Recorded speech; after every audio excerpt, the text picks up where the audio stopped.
श्रीपाद करे शांत स्वांतमवे देहि वचनम देहिष्वहो कामिनी।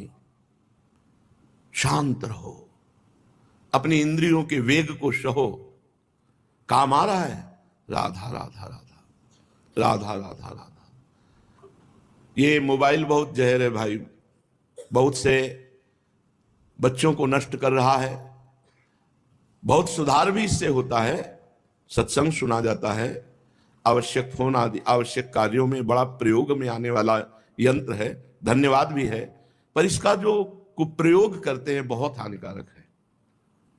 ये प्रहलाद जी ने भगवत स्तुति में कहा, एक काम वेदना एक खुजली सी है, नई दाद जैसे हो ना, खुजलाओ तो बड़ा अच्छा लगता है, लेकिन बाद में जब वो फबकती है और जलन पैदा करती है। शक्तिपात में तुम्हें सुख मिल रहा है, उसके रोकने में कितना सुख होगा। एक अद्भुत नशा रहता है उसके रोकने में, एक अद्भुत ओजस्विता रहती है, एक तेज रहता है। नौजवान में कमर में दर्द हो रहा है, गांठ में दर्द। अगर आप गंदी बातें मोबाइल में देखोगे तो दिन भर एकांत में भजन की जगह यही करोगे। मान लो बहुत मन विचित्र है, जो देखता है जो सुनता है वही मनन होता है, जो मनन होता है वही क्रिया होती है। हाथ जोड़कर प्रार्थना है, मोबाइल से सदप्रयोग करो, असदप्रयोग मत करो, नहीं नाश हो जाएगा। जब सामने तुम गंदी बात देखोगे तो तुम कैसे रह सकते हो, विचार करके कैसे रह सकते हो। इसलिए सबके पास मोबाइल, अब ये ऐसा ना निषेध, देखो कैसी चाल से भेजा गया जहर, ना निषेध कर सकते हो इसको कि अब निषेध करो तो बहुत सी सेवाएं हैं जो उसी के आश्रित है, मोबाइल के ही आश्रित है, और निषेध न करो तो अब ये सब बात है। और स्मार्ट के नीचे कोई रखना नहीं चाहता। श्रीपाद कह रहे हैं अगर प्रेम प्रकट करना है तो शांत स्वांतमवे ही देहि वचनम देहिष्यो कामिनी रूपाग्नौ न पतंग वन्य पतरे चक्षु प्रमादादपि। जैसे पतंगा तेज के लोभ में जाके अपने को जला देता है, ऐसे ही ये काम का लोभ जो है सर्वनाश कर देता है बड़े बड़े ज्ञानियों का। अज्ञानियों की तो बात ही नहीं है। आप ज्ञानी नाम अपि चेतांसी देवी भगवती हिसा बलादा कृष्ण मोहाय महामाया प्रेक्षति।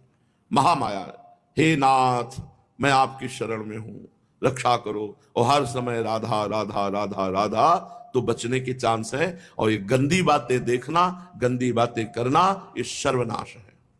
ये बच्चों में ऐसे फैल रहा है वायरस की तरह, ये जो हस्त क्रिया है बच्चों में ऐसे फैल रहा है वायरस की, तो ये बहुत हानिकारक है। काम का जो स्वरूप है वो तुम्हारे हृदय में मंथन करेगा, पर उसका प्रयोग न करो तो शांत हो जाएगा। इसकी प्रक्रिया है जीतने की।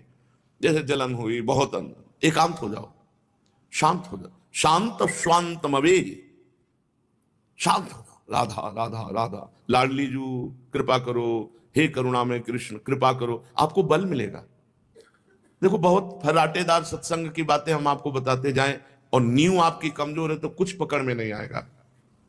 दूसरी बात, माधुकरी की रोटी पाई, उसका अलग प्रभाव देखा।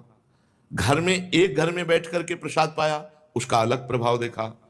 और भंडारे का प्रसाद जो बनता है अच्छा अच्छा गुलाब जामुन ये, वो पाके देखा, अलग प्रभाव। भूखे रह करके देखा, उसका अलग प्रभाव पड़ता है। यदि आप भजन में डूबना चाहते हैं तो सतोगुण की जरूरत है, और सतोगुण के लिए सात्विक भोजन की जरूरत है। सात्विक भोजन के लिए रोटी दाल सब्जी पर्याप्त है, इससे उदर पोषण करना है। मीठा एक पीस बहुत से बहुत।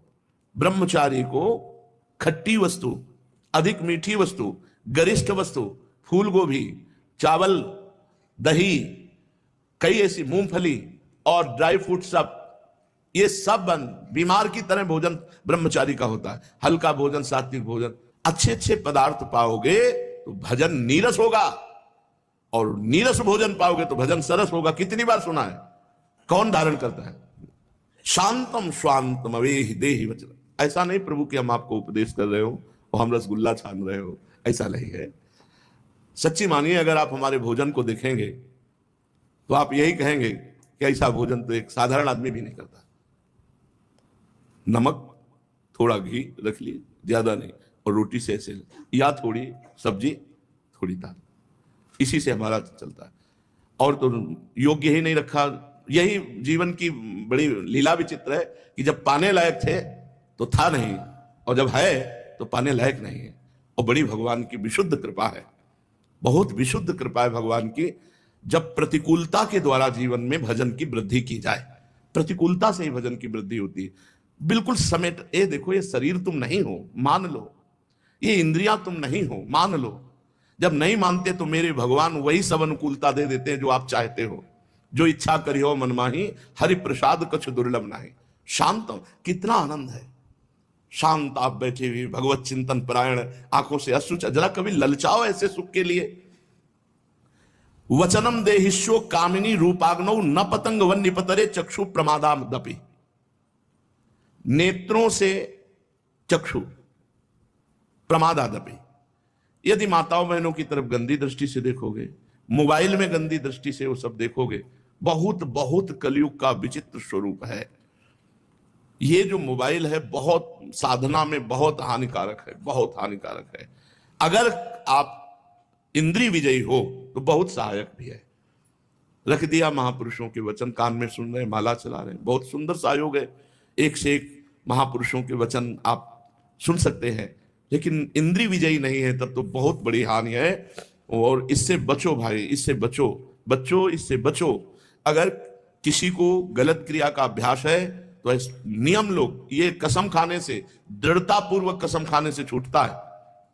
जो करता हो, बच्चा हो कोई भी हो, कसम खाओ आज कि मैं अपने हाथ से कभी भी कोई ऐसी चेष्टा नहीं करूंगा। अंदर ही अंदर स्वीकृति कर लो, क्योंकि ये बहुत हानिकारक है भाई, बहुत हानिकारक है, बहुत हानिकारक है।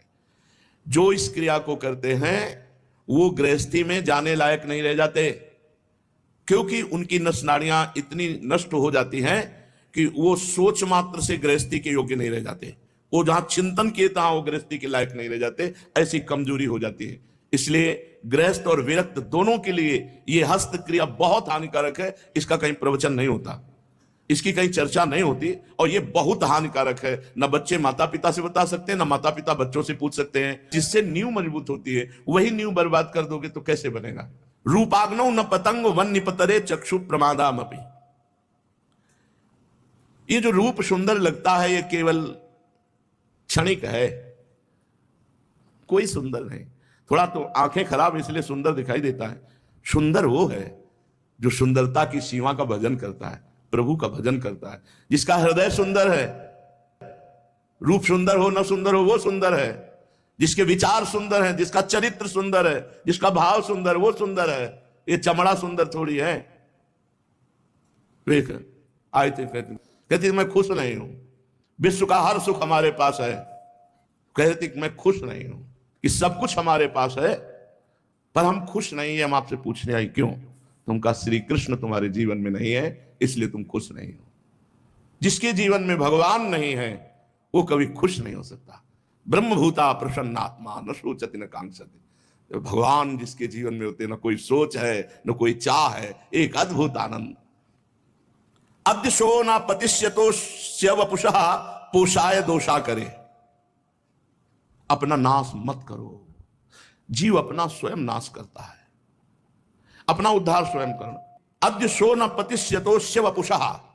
इसीलिए बहुत बहुत सावधानी की जरूरत है, बहुत सावधानी की जरूरत है। बहुत कुछ देखा है इस संसार में, बहुत कुछ देखा है। भ्रमण करते थे ना, बच्चे थे ना, बहुत कुछ चुपचाप शांति से कहीं भी किसी भी जगह बहुत देखा है। ये दंभ, ये नाटक, ये पाखंड भगवान से बहुत दूर कर देता है। सच्चाई से चलो, एक एक कदम में आनंद का अनुभव ना हो तो मुझे बताना। अरे यार जब चल ही रहे हैं भगवान की तरफ तो सच्चाई से क्यों ना चले। अद्य शो ना पतिष्यतोष्य वपुषा। क्या तुम्हें पता है कि आज ही मर सकते हो या कल मर सकते हो? फिर पाप क्यों करते हो? क्यों आचरण बिगाड़ रहे हो? क्यों अपने मन और इंद्रियों को छूट दे रहे हो? पोषाय दोषा करे। इस शरीर से दोषों का पोषण कर रहे हो। कुरिया संगम अभंग वास नियमो वृंदावने गृहताम। महापुरुषों का संग करो, धाम आदि का सेवन करो, भगवान नाम जपते हुए अपनी इंद्रियों पर विजय प्राप्त करो और मंगलमय प्रभु के धाम चलो।